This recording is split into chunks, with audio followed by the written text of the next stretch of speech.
दोस्तों इस वीडियो में मैं आप लोगों को बताऊंगा ये जो Raspberry Pi Zero W है ये क्लाउडफ्लेयर एंड एक रजिस्टर्ड डोमेन की मदद से आप कैसे अपना कोई भी वेब सर्विस या फिर कोई भी वेबसाइट को आप कैसे अपने घर से या फिर अपने ऑफिस में से आप होस्ट कर सकते हैं एंड उसको आप वर्ल्ड के कहीं से भी मतलब वर्ल्ड के किसी भी कोने से आप उसको एक्सेस कर सकते हैं। एंड अगर आप लोगों को लग रहा है कि ये बहुत ज़्यादा मुश्किल होने वाला है, ये एकदम आसान है। Cyber security and ethical hacking में इसका बहुत ज़्यादा यूज़ है। जैसे कि मान लीजिए एग्जांपल के लिए मैं आप लोगों को बताता हूँ, मान लीजिए किसी वेब सर्वर से आप लोगों को किसी पेलोड को डाउनलोड करना है, तो आप आराम से कर सकते हैं इसकी मदद से। या फिर किसी लोकल डेटा को आप किसी वेब सर्वर में स्टोर करना चाहते हैं रिमोटली, इसके लिए भी आप इसको यूज़ कर सकते हैं, लेकिन सिर्फ ethical purposes and training purposes के लिए। विदाउट एनी फर्दर डिले चलिए अब स्टार्ट करते हैं।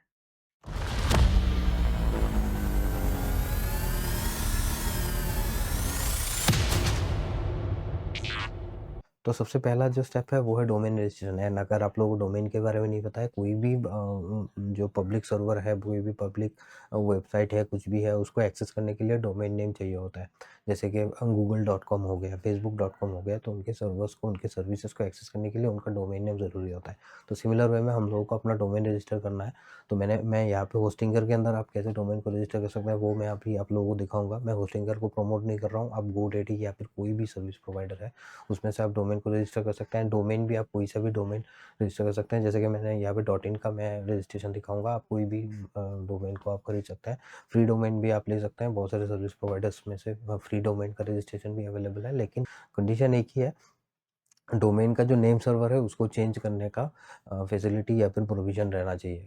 अगर नेम सर्वर को आप चेंज नहीं कर सकते तो वो पॉसिबल नहीं है। तो नेम सर्वर को कैसे चेंज करते हैं वो मैं आगे आप लोगों को बताऊंगा। तो डोमेन रजिस्ट्रेशन के लिए मैंने यहाँ पे गूगल के ऊपर डोमेन रजिस्ट्रेशन सर्च किया एंड उसके बाद यहाँ पे ये जो होस्टिंगर वाला लिंक है इसमें क्लिक करने के बाद होस्टिंगर का जो डोमेन रजिस्ट्रेशन वाला पेज है वो आ जाएगा। तो यहाँ पे डोमेन को सर्च करना है उसका अवेलेबिलिटी को चेक करने के लिए। तो अगर डोमेन अवेलेबल है उसके बाद रजिस्ट्रेशन के लिए हम लोग प्रोसीड कर सकते हैं। एंड ये जो हम लोग ऑनलाइन शॉपिंग में जैसे करते हैं सिमिलर वे में ऑनलाइन पेमेंट करके हम लोग उसका रजिस्ट्रेशन को कंप्लीट कर सकते हैं। तो पेमेंट एक बार सक्सेसफुल हो गया तो ये कुछ एडिशनल इन्फॉर्मेशन पूछता है, जैसे कि ये पर्सनल यूज़ के लिए है कि कंपनी के लिए या फिर किसी ऑर्गेनाइजेशन के लिए है।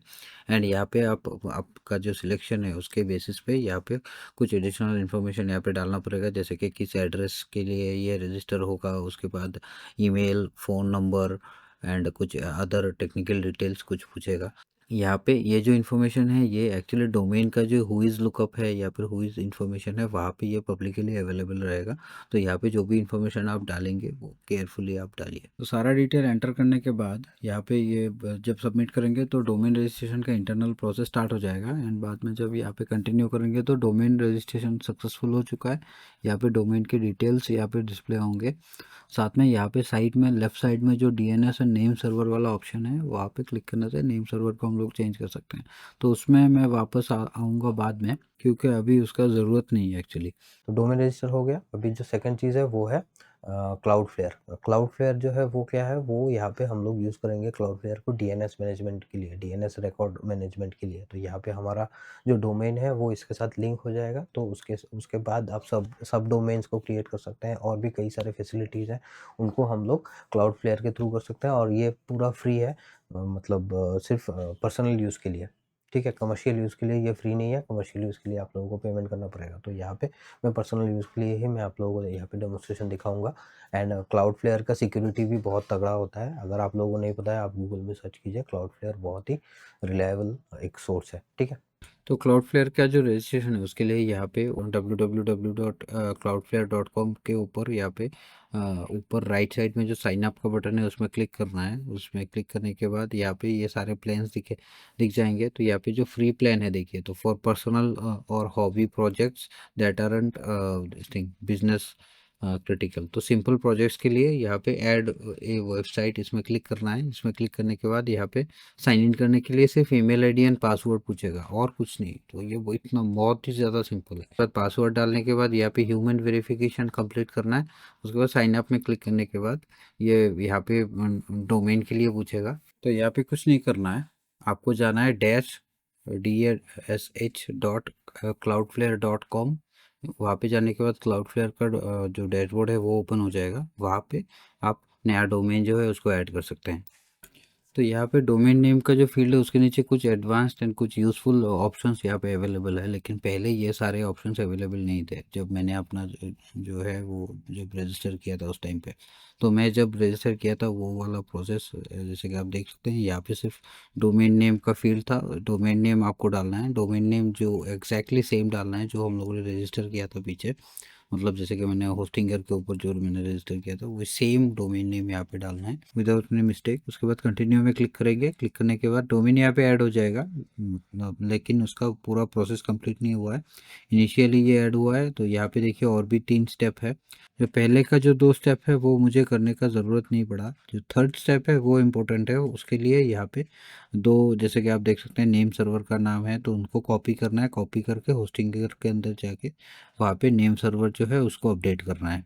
तो उसके लिए यहाँ पे जो पहला वाला नेम सर्वर का नाम है उसको मैंने कॉपी किया, कॉपी करने के बाद होस्टिंगर में मैं आया, वापस आने के बाद यहाँ पे चेंज नेम सर्वर्स का ऑप्शन है तो यहाँ पे मैंने पहला वाला नाम यहाँ पे पेस्ट किया। सिमिलर वे में जो दूसरा वाला नेम सर्वर का नाम है उसको मैंने कॉपी किया, यहाँ पे होस्टिंगर में आने के बाद वापस से जो सेकेंड वाला ऑप्शन है वहाँ पे मैंने पेस्ट किया। सेव में क्लिक करने के बाद यहाँ पे देखिए ये मैसेज आता है एंड यहाँ पे जो नीचे आप देखिए मैक्सिमम 24 आवर्स तक टाइम लग सकता है। सेम मैसेज क्लाउडफ्लेयर के ऊपर भी आप लोगों को दिख जाएगा, तो यहाँ पे जैसे कि आप देख सकते हैं, लेकिन मेरे केस में ये 4 से 5 घंटा बाद ये ऑटोमेटिक अपडेट हो गया था। तो ये अपडेट होने के बाद यहाँ पे जीमेल के ऊपर मुझे नोटिफिकेशन ईमेल आ गया था कि ये अपडेट हो चुका है एंड ये अभी एक्टिव हो चुका है क्लाउडफ्लेयर के ऊपर जो मेरा वाला डोमेन है। एंड सेम चीज़ क्लाउडफ्लेयर का जो डैशबोर्ड है वहाँ पे भी सेम नोटिफिकेशन आ रहा है, Cloudflare is now protecting your site. ठीक है ना। उसके बाद हम अपना जो काम है वो आराम से कर सकते हैं। तो हमारा डोमेन अभी लिंक हो चुका है क्लाउडफ्लेयर के साथ।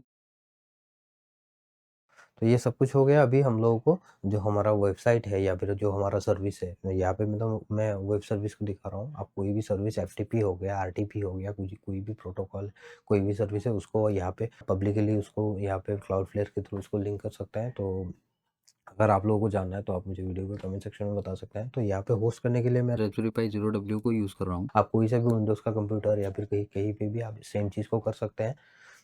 लिनक्स का कंप्यूटर के अंदर भी कर सकते हैं। रास्पबेरी पाई 0W के अंदर इसलिए कर रहा हूँ, ये जो वेबसाइट है इसको मैं 24/7 अगर मैं इसको अवेलेबल करवाना चाहूँ, अप टाइम अगर मैं 100% अप टाइम रखना चाहूँ तो इसको मैं ऑन करके छोड़ सकता हूँ। पावर कंजम्पशन कम है, चलता रहेगा, कोई इतना ज़्यादा इशू नहीं है, ठीक है। लेकिन कोई डेस्कटॉप कंप्यूटर या फिर उसमें लैपटॉप में भी चलाएँगे तो उसका पावर कंजम्पशन बहुत ज़्यादा रहता है।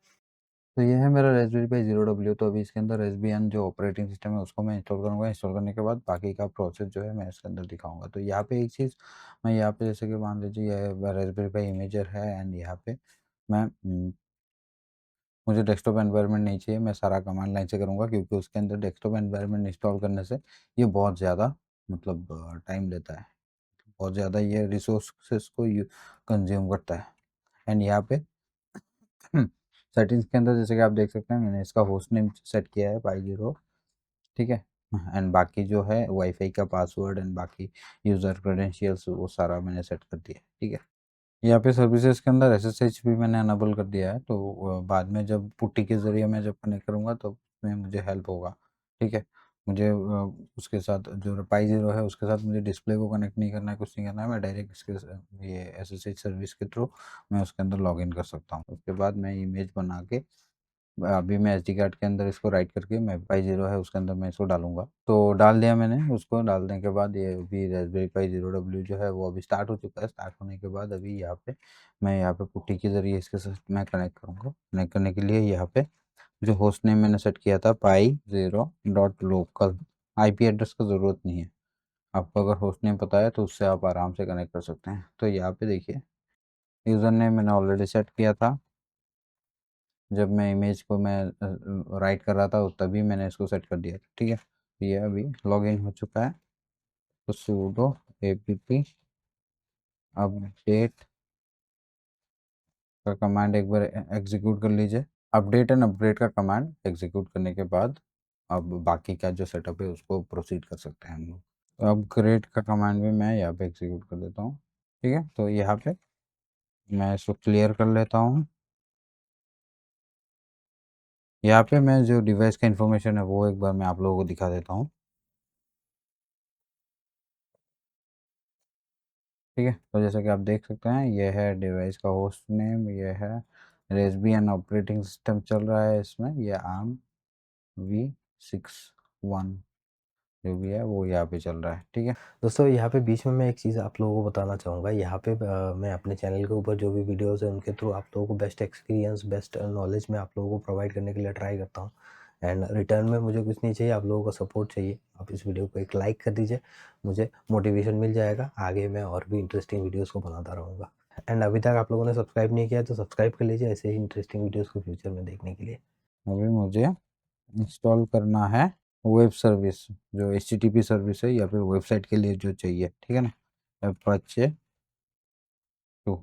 आप अगर वर्डप्रेस का किसी वेबसाइट को आप होस्ट करना चाहते हैं तब आपको MySQL, PHP ये सारी चीज़ें आप लोगों को इंस्टॉल करना पड़ सकता है। वो चल जाता है इसके ऊपर, मैंने टेस्ट किया है, मैंने बहुत बार बहुत कुछ मैंने टेस्ट कर लिया है इसके ऊपर। वर्डप्रेस का वेबसाइट भी आप आराम से होस्ट कर सकते हैं इसके अंदर। तो यहाँ पे अपाचे इंस्टॉल हो चुका है। अपाचे इंस्टॉल होने के बाद यहाँ पे अभी sudo systemcpl start apache 2। ठीक है, अपाचे 2 सर्विस यहाँ पे स्टार्ट कर दिया मैंने। इसको एनाबल भी कर देते हैं, बाद में जब भी स्टार्ट होगा ऑटोमेटिक स्टार्ट हो जाएगा। ओके, फिर ये भी यहाँ पे हो चुका है। अभी जो सिस्टम है उसका IP एड्रेस एक बार चेक कर लेते हैं। तो IP एड्रेस है ये, ठीक है ना, 192.168.10 डॉट, ये है लोकल IP एड्रेस। तो लोकल नेटवर्क में इसके ज़रिए जो सर्विस है, जो HTTP सर्वर है, उसको आराम से हम लोग एक्सेस कर सकते हैं। तो यहाँ पे ये क्लाउडफ्लेयर को ऑलरेडी है यहाँ पे 192.168.10.249, ये देखिए ये अभी एक्सेस हो रहा है। ठीक है, तो ये HTTP सर्विस जो अपाचे सर्वर है वो यहाँ से यहाँ पे ऑटोमेटिक डायरेक्ट यहाँ पे एक्सेस हो रहा है। ठीक है, तो यहाँ पे मैं रिफ्रेश करता हूँ, देखिए। एंड अगर मैं यहाँ पे सर्विस को एक बार बंद करने के लिए ट्राई करता हूँ तो यहाँ पे इसको स्टॉप करके देख लेते हैं। ये स्टॉप हो चुका है, यहाँ पे रिफ्रेश करेंगे तो ये अभी देखिए यहाँ पे ये लोड हो रहा है, अभी बोल रहा है नहीं मिल रहा है। ठीक है, तो यहाँ पे फिर से स्टार्ट करते हैं। स्टार्ट हो चुका है, ये देखिए ये ऑटोमेटिक आ चुका है। तो अभी ये HTTP सर्विस इसके अंदर अभी चल रहा है। अभी नेक्स्ट हमारा काम है जो क्लाउडफ्लेयर है। क्लाउडफ्लेयर के अंदर ये हमारा ये पुराना रिकॉर्डिंग नहीं है, ये अभी करंट है। ठीक है, तो यहाँ पे ये डोमेन मेरा ऐड हो चुका है। आप जब नया अकाउंट बनाएंगे तब ये ऐसा ही दिखेगा, ऐड हो जाएगा। ऐड होने के बाद डोमेन ऐड हो गया, उसके बाद जब जो पाई ज़ीरो है या फिर रास्पबेरी पाई के साथ कनेक्ट करने के लिए, ये रास्पबेरी पाई ज़ीरो या फिर पाई 5 सब में ये सब कुछ किया जा सकता है, ये किया जा सकता है। तो यहाँ पे आप लोगों को जाना है, मैं वापस से फिर से मैं आप लोगों को दिखाता हूँ। तो डैशबोर्ड का जो होम है, होम स्क्रीन से यहाँ पे जो ज़ीरो ट्रस्ट है, ज़ीरो ट्रस्ट के अंदर जाना है। ज़ीरो ट्रस्ट के अंदर जाने के बाद यहाँ पे जो नेटवर्क्स है, नेटवर्क्स के अंदर जाएंगे तो यहाँ पे टनल्स मिल जाएगा। तो टनल्स में जाना है। टनल्स में जाने के बाद यहाँ पे हम लोग टनल ऐड करेंगे, ऐड ए टनल। ठीक है, क्लाउडफ्लेयर D का टनल हम लोग ऐड करेंगे। उसके बाद यहाँ पे नाम सेट करना है। ठीक है, तो ये यहाँ पे मैंने सेव कर दिया इसको। सेव करने के बाद यहाँ पे अभी जो इंस्टॉलेशन है, जो यहाँ पे एजेंट या फिर जो भी है एजेंट ऐप है या फिर टनलिंग ऐप है, वो यहाँ पे पाई ज़ीरो के अंदर इंस्टॉल करना है। ठीक है, तो इंस्टॉल करने के लिए यहाँ पे डेबियन बेस्ड लिनक्स है हमारा, तो आर्म 64 नहीं है। जो पाई ज़ीरो डब्ल्यू है वो आर्म 32 बिट का है। ठीक है, तो इसको यहाँ पे सिलेक्ट करेंगे। सिलेक्ट करने के बाद यहाँ पे देखिए इंस्टॉलेशन का प्रोसीजर यहाँ पे बताया गया है। तो ये मैं पूरा कॉपी कर लेता हूँ। कॉपी करने के बाद मैं डायरेक्ट इसको पूरा एग्जीक्यूट नहीं करूँगा। आप लोगों को भी समझ में आए इसलिए मैं ये इसको स्टेप बाय स्टेप मैं करूँगा। नोटपैड को ओपन करके ये सारा कमांड यहाँ पे मैंने पेस्ट कर दिया। ठीक है, तो यहाँ पे पहला वाला जो कमांड है, ये जो एंड सिंबल है इसको छोड़ के, क्योंकि ये सारे कमांड को एक साथ एग्जीक्यूट करते टाइम पे ये काम आता है। अभी तो हम लोग स्टेप बाय स्टेप एक एक करके करेंगे। तो यहाँ पे मैं इसको, इस लाइन को मैंने कॉपी कर लिया। कॉपी करने के बाद जो हम लोगों ने कनेक्ट किया था वहाँ पे हम इसको पेस्ट करेंगे। ठीक है, तो यहाँ पे मैं कमांड को एग्जीक्यूट करता हूँ। देखिए, तो ये पैकेज डाउनलोड हो रहा है एक्चुअली। जो क्लाउडफ्लेयर D का जो टनल का जो एप्लीकेशन है या फिर जो भी है एग्जीक्यूटेबल है, वो अभी डाउनलोड हो रहा है। तो डाउनलोड होने के बाद अभी इस पैकेज को यहाँ पे, ये जो कमांड है इस कमांड की मदद से ये यहाँ पे इंस्टॉल होगा। तो इसमें एरर आ रहा है, तो यहाँ पे इसका पैकेज का आर्किटेक्चर है आर्म, और इसका बोल रहा है आर्म एचएफ है, सिस्टम का आर्म एचएफ है। तो ये दोनों मतलब सेम ही है, तो यहाँ पे इसलिए ये आर्किटेक्चर डिफरेंस की वजह से ये नहीं हो रहा है, तो ये आराम से इसको फिक्स किया जा सकता है। तो यहाँ पे देखिए sudo dpkg double dash add architecture, उसके बाद आर्म हमको ऐड करना है, सिस्टम का तो ऑलरेडी है, तो यहाँ पे पैकेज का जो आर्किटेक्चर है उसको यहाँ पे ऐड करना है। तो ये ऐड हो गया।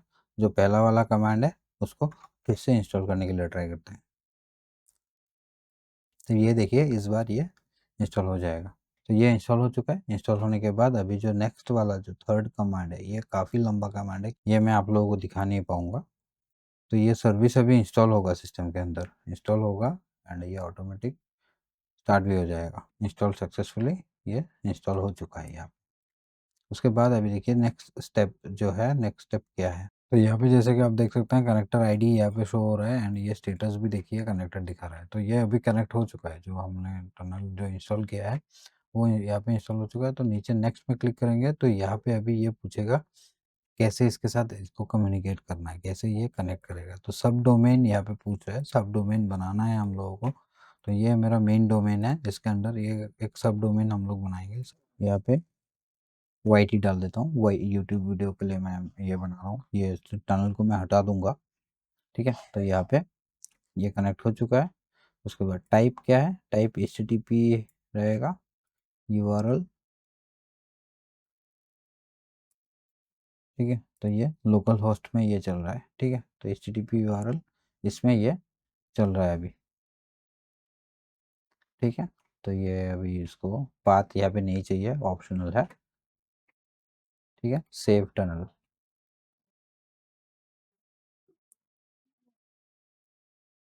तो DNS रिकॉर्ड नया ऐड हो चुका है, बाकी सब कुछ यहाँ पे हो चुका है। तो ये यहाँ पे अभी ये हेल्दी बता रहा है। ठीक है, तो हमारा जो है जो सब डोमेन है, सब डोमेन को हम लोग एक्सेस करने के लिए भी ट्राई करते हैं। तो ये तो लोकल IP एड्रेस हो गया। मैं नया टैब ओपन करता हूँ। इसको ओपन करने के लिए ये देखिए ये वाला पेज अभी हम लोगों को जो लोकल में जो पेज ओपन हो रहा है वही सेम पेज यहाँ पे भी ओपन हो रहा है। ठीक है, तो अभी मेरा जो Raspberry Pi Zero W है उसको मैंने यहाँ पे ये केस के अंदर डाल दिया है। तो यहाँ पे मैं इसको साइड में रखता हूँ, एंड इसके अंदर जो चल रहा है जो वेबसाइट, उसको मैं वर्ल्ड के कहीं से भी किसी भी कोने से मैं उस पर एक्सेस कर सकता हूँ। जैसे कि मान लीजिए मैं यहाँ पे डेमोस्ट्रेशन के लिए, ये मेरा एंड्रॉयड डिवाइस है जिसके अंदर आप देख सकते हैं ये मोबाइल डेटा में कनेक्टेड है, वाईफाई इसका डिसेबल्ड है। ठीक है, तो यहाँ पे मैं अभी ब्राउज़र को ओपन करता हूँ। ब्राउज़र को ओपन करने के बाद यहाँ पे जो URL है हमारा, जो हम लोगों ने टनल लिंक के टाइम पे जो भी सब डोमेन क्रिएट किया था, ठीक है, yt.cnbacademy.in, ये देखिए ये यहाँ पे लोड हो रहा है, ये इसमें चल रहा है। कोई वाईफाई नहीं, मोबाइल डेटा के ऊपर से ये चल रहा है। तो मोबाइल डेटा हो या फिर कोई भी नेटवर्क से इसको अभी आराम से एक्सेस किया जा सकता है। वर्ल्ड वाइड वेब में ये अभी अवेलेबल हो चुका है। ठीक है, अभी अगर मैं इसको बंद करके दिखाऊं मैं आप लोगों को, ये मैंने इसका देखिए, मैं इसका पावर मैंने डिस्कनेक्ट कर दिया। पावर डिस्कनेक्ट करने के बाद अभी मैं अगर इसको रिफ़्रेश करूं तो ये क्लाउडफ्लेयर का एरर देगा, ये देखिए।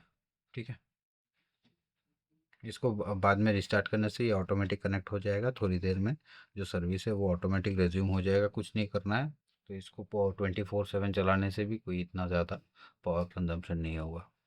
आई होप आप लोगों को ये जो पूरा सेटअप प्रोसीजर है ये पूरा आप लोगों को समझ में आ चुका है, एंड ये जो है ये बहुत ही सिंपल है। अगर आप लोगों को फिर भी कोई कन्फ्यूजन होता है आप मुझे वीडियो के कमेंट सेक्शन में मुझे बता सकते हैं। एंड अगर आप लोगों को जानना है कि वो HTTP सर्विस मतलब वेब सर्विस को छोड़ के आप किसी दूसरे सर्विस को कैसे यहाँ पे मतलब इंटीग्रेट कर सकते हैं, वो अगर आप जानना चाहते हैं तो आप मुझे कमेंट सेक्शन में बताइए, मैं उसके ऊपर भी वीडियो बनाऊंगा। अभी कुछ दिन पहले ही मैंने अपना जो एंड्रॉयड फ़ोन है उसके अंदर एक fully functional Linux operating system Kali NetHunter Pro जो है उसको मैंने इंस्टॉल किया है। डुअल बूट मोड में एंड्रॉयड भी चलता है, उसमें लिनक्स भी चलता है, उसका मैंने इंस्टॉलेशन किया है। अगर आपने उस वीडियो को मिस कर दिया है तो आप ये यहाँ पे लिंक मिल जाएगा आपको, आप उस वीडियो को ज़रूर देखिए, बहुत ही इंटरेस्टिंग है। एंड मैं आपसे मिलूंगा नेक्स्ट वीडियो में, तब तक के लिए मैं देवाशीष साइनिंग ऑफ।